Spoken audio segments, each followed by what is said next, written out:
4:12 p.m. The dangerous snow squall was located over Magnolia, or near Gloucester City, moving southeast at 40 miles per hour. Hazard, heavy snow and blowing snow. Wind gusts greater than 30 miles per hour. Source, radar and webcams. Impact, dangerous life-threatening travel. This includes the following highways: New Jersey Turnpike near Exit 3.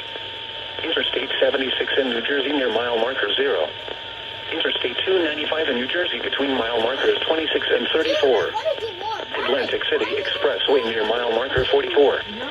Locations impacted include Gloucester City, Cherry Hill, Voorhees, Lindenwold, Hamilton, Belmore, Woodbury, Berlin, Shimone, Magnolia, Westfield, Chislehurst, Audubon Park, Barclay, Kingston, Echelon, Golden Triangle, Ashland, Springdale, Atco, and Earlton, Ellisburg. Consider avoiding or delaying travel until the snow squall passes your location. If you must travel, use extra caution and allow extra time.